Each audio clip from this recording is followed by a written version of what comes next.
Welcome to Command the Room.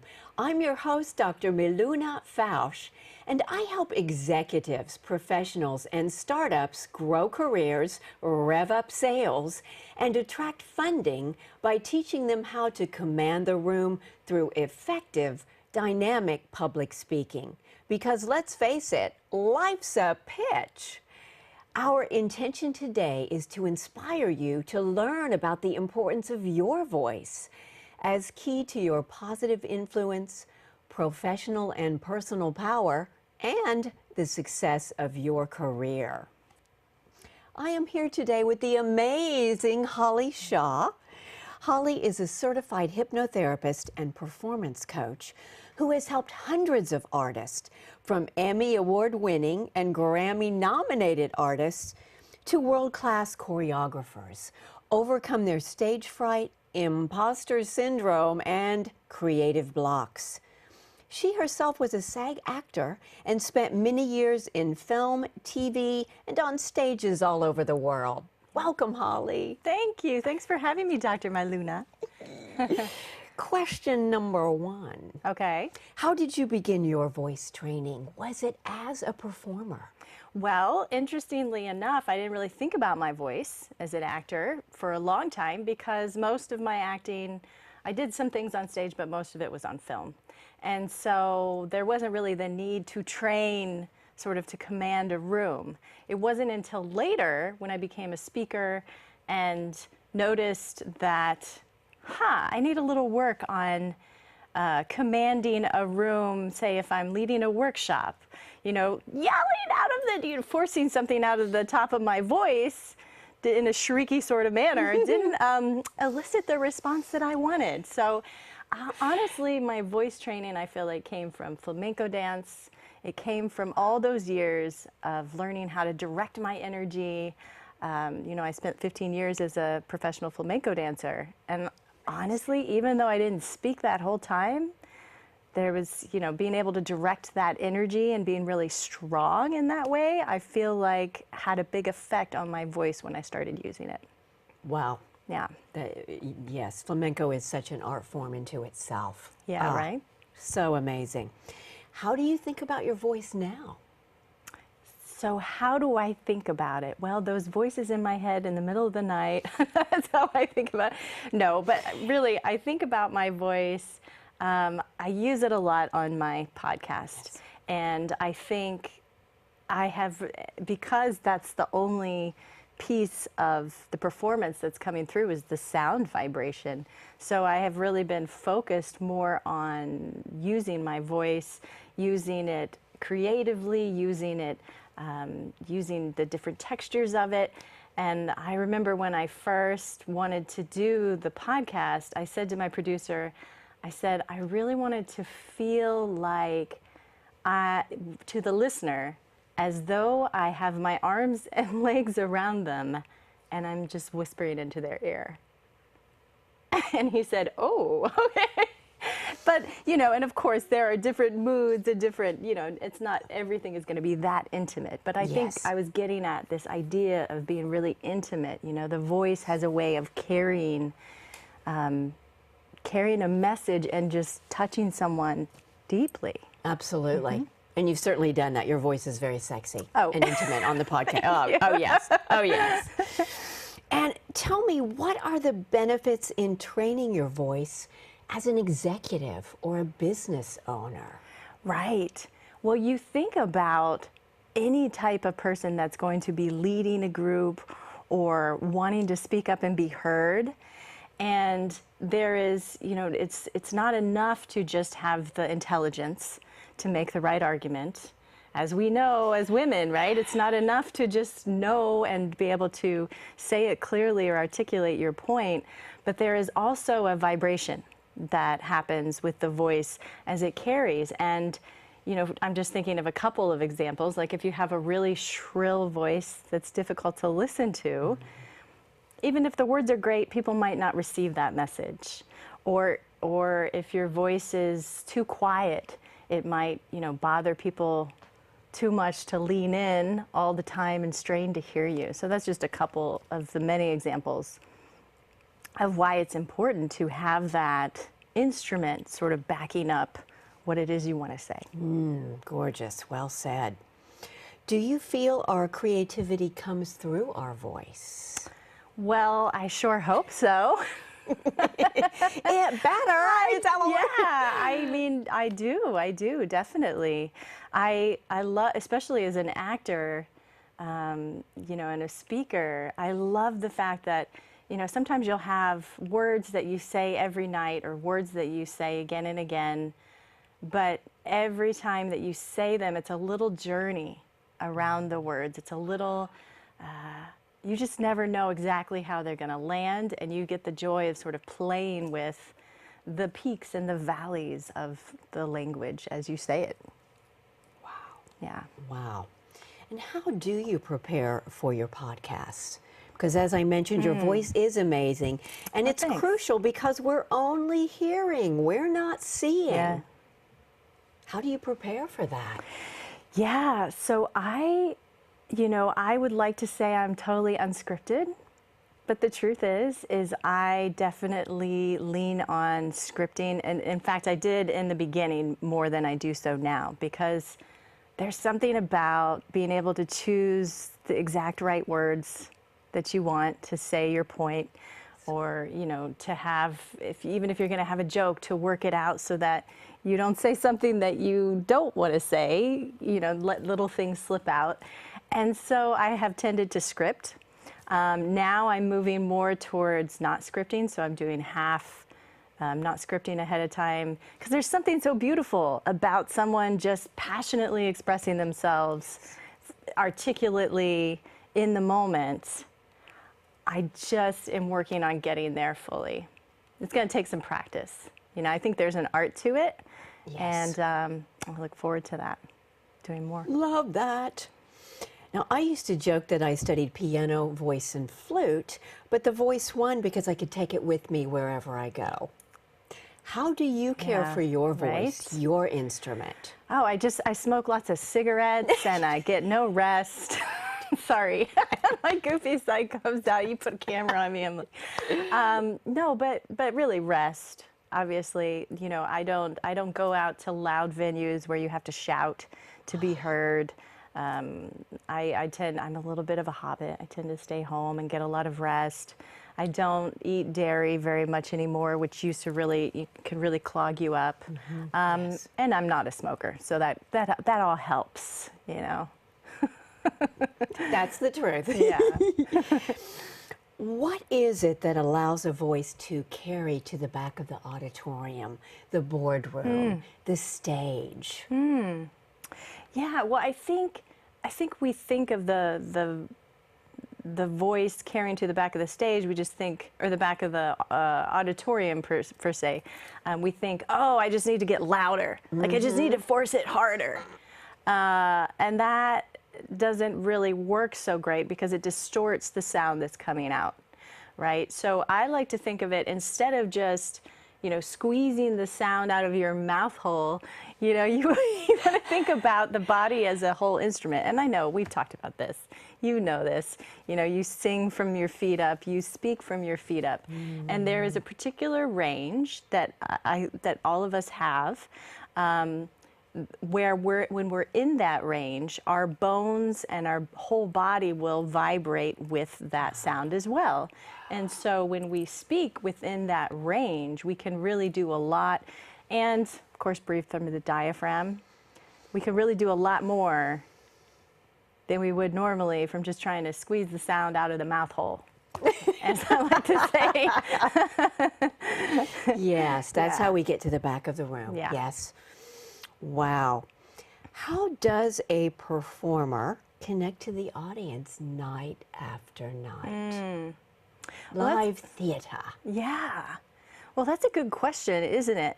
Because sometimes you'll have actors that do the same run for months and months at a time, and they've got to do it every night with the same excitement, right?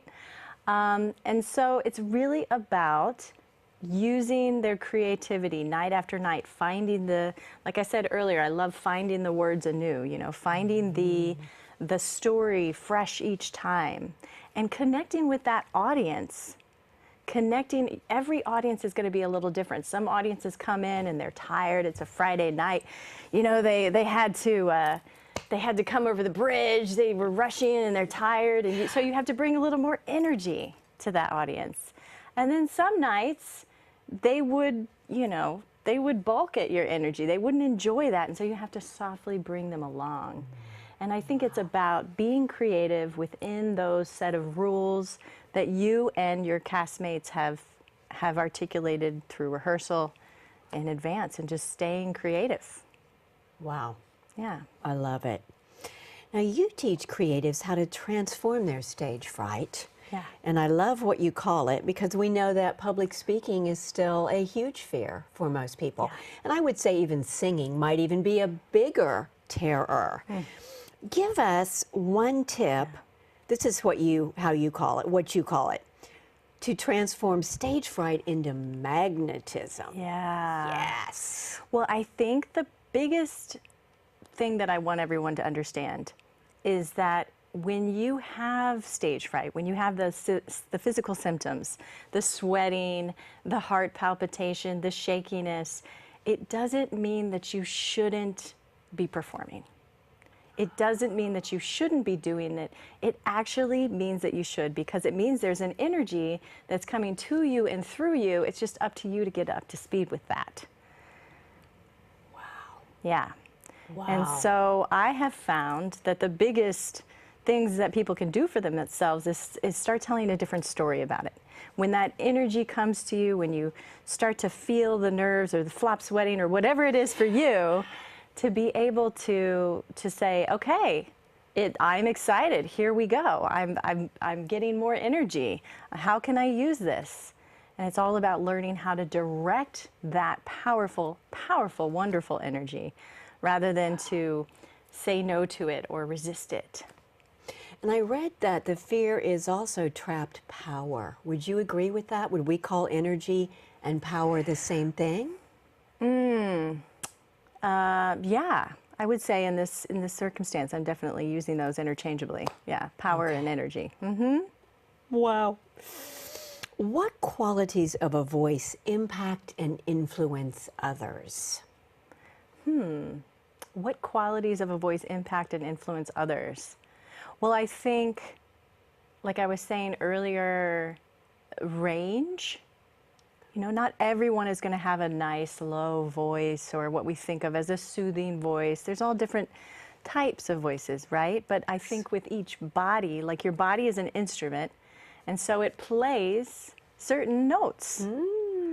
And just as if you think of the om, people that om, you get in a group of people, you ask them to om, invariably a lot of them will just om the same note.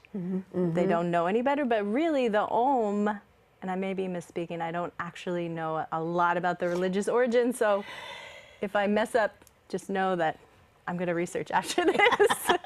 But the om is really more about the vibration. For you, what is that note that just vibrates your whole body? And I think just like that, each voice has notes, has a range that vibrates. And so I think it's important to stay within your range, whatever it may be. It might be high. You might have a high voice, and that's okay. That's beautiful, you know, but it's finding those notes that resonate your chest and resonate your whole body. Speaking of resonate, resonance is different from volume, isn't it? Sure. Yeah, well, it's just like we were talking about earlier, about trying to reach the back of the room. You're not going for volume, you're going for, well, there's a piece, of course, of volume, but it's the resonance. It's what's going to resonate the bones here and the bones in my face, right? So that the mask is also sending the sound, and just getting the whole body involved. You know, so you aren't talking from just up here. You're talking from your feet up. Yeah. Whole body. So that's the difference. I love the way you describe that. It's sometimes hard to describe resonance to people, to folks. So it's that vibration. That's the way I think of it. And up and out, not here or choked or down. Right, or contracting it or Yes. limiting it. Or what if we were to speak from our hand? What would that look like? I don't know. I don't know. I think we'll explore that at some point. I don't know. I love it. I don't know. What voices do you find irresistible? Well, it's funny that you ask. I love a good Southern drawl, like a slow. There's something about that. Now I come from Indiana, so that's where I grew up, and that is not the same. I mean, there's definitely like a little Hoosier accent, you know, but I like the Southern drawl. Like I don't even want to try, but it just sounds, when you hear that, it sounds epic. Like they could be saying, "We're gonna go get some iced tea," and it just sounds like this epic thing. And I love like the drama of that, the spaciousness. Gone with the wind. Yes. Yes. Yeah. Well, to me, it's like being hugged in a way. Yes, as you said, it's dramatic. Yeah. We're just going down the street for some iced tea. There you go. Are you Southern? No, but I love to play with voices as well. Okay. Yes, yes. Yes. It's that playful quality, Yes. imitating, and sometimes I don't know what voice is going to come out.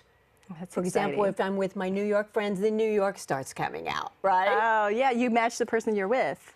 Yes. I heard that Oprah Winfrey does that too. I did not know that. It's a sign of empathy, that you're empathizing with them. I like that. What else? Tell us one more thing about overcoming stage fright. How can we reframe that? One more thing. Sure, I'd love to. Well, I can give you a quick tip for the body because something that people can do. So when you start to tremble, what's happening is you're having a fight or flight situation happening. So the blood is flowing to the extremities, to your hands, your arms, your feet, your legs, so that you can run or fight, right? So in order to, that's why you shake. That's why your extremities shake. So in order to help push the blood up and help stop the shaking, the best thing to do is to squeeze your bottom. Squeeze your legs and squeeze your bottom as hard as you can. And you can do this, say I was, in the middle of a stage talking. I've actually done this before when I'm nervous. Just squeeze, nobody can really tell. You just look maybe a little better. A little more pulled together? Yeah. A little more upright? And it has a nice visual effect. Looks good on camera. Looks good on stage. Yeah. Oh. Yeah, but it helps with the you. trembling. It sends the blood back up to the brain where you need it, and can just really help you get through that shaky part in the beginning. Wow. Yeah. Wow. Holly, what else should we know? Want to tell us a story from your, flamenco dancing days? What should we know? I want to tell you a story from this week. Okay. Well, I just was thinking today, like, what do I really want to, else could I say about the voice? And I think, honestly, we need to use our voices, even if they aren't the best voices, even if we can't find the right words to say, even if we stumble, even if we put our foot in our mouths once in a while, I think we need to use our voices. And it's important to learn to use that tool.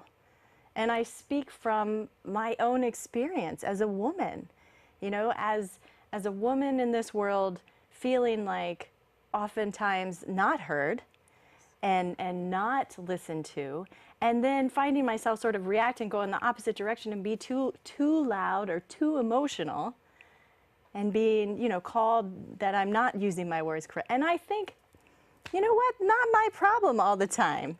And I think that's why I'm so passionate about podcasting and speaking and finding my voice. And I want everyone to feel that way too. That it's okay to stumble and fall. It's okay to not use the right words once in a while. Yes. All of us do stumble, yes? Yes. Sometimes I reverse words, things come out differently. Maybe that's just Yeah. part of our creativity and our voice. Yes. Would you say? Absolutely. It's a beautiful, why can't it just be wrapped in as a poetry of our whole human experience? But I'd rather people speak incorrectly than not be heard. And now is a time when we all need to be heard. Wise words, Yeah. Holly. Wise words. Wow. Thanks for watching. I'm your host, Dr. Miluna Fausch, and this has been Command the Room.